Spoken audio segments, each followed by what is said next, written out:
دەست خۆش بێ خوا و لێ ڕازی بێ مامۆساییە یا خوا سەلامەت بن ئینشاءالله.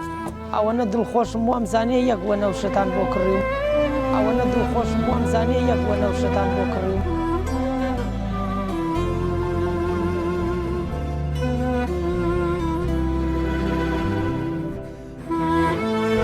بەناوی خوای گەورە و میهرەبان زۆر بە خێراتنی دەستگای بەخشینەکەم خوا بە گەورەترین شێوە پاداشتیان باتەوە و نمونەیان زۆر بێ.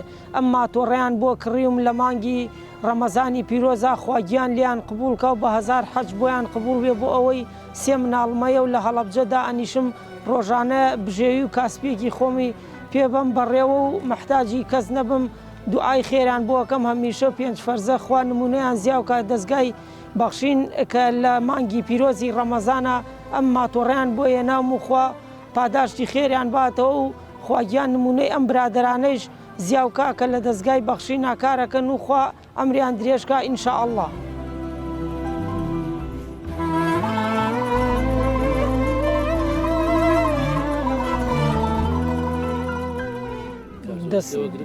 دەست خۆش بێ خوا و لێ ڕازی بێ مامۆساییە یا خوا سەلامەت بن ئینشاءالله.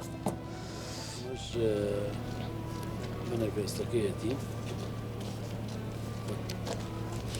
کراوە بە ناوی خۆتەوە باشە براگیان. دەست چاوتان خۆش بێ یا خوا بێەوەین خوا نمونەتان زیاوکە ئینشاءالله مامۆساییە یا خوا بێەوەی بن. وەڵڵا ئەوەنە دڵخۆشم وام زانێ یەک وە نەوشەتان بۆ کڕی و مامۆساییە.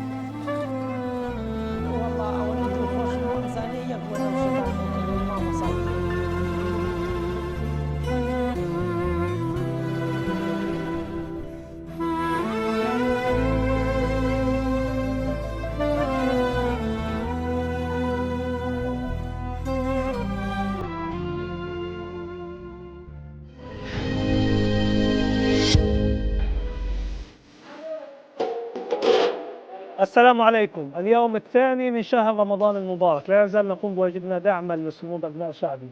اليوم نقوم بتجهيز هذه التكية من الوجبات الأرز لتوزيعها على الصائمين هنا في مدينة رفح جنوب القطاع. كل الشكر لمؤسسة بخشين وأبناء الكرد أحفاد صلاح الدين على هذه التبرعات الكريمة من أجل إفطار الصائمين هنا في مدينة رفح جنوب القطاع. بارك الله فيكم، جزاكم الله كل خير.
خالو جان سلام علیکم.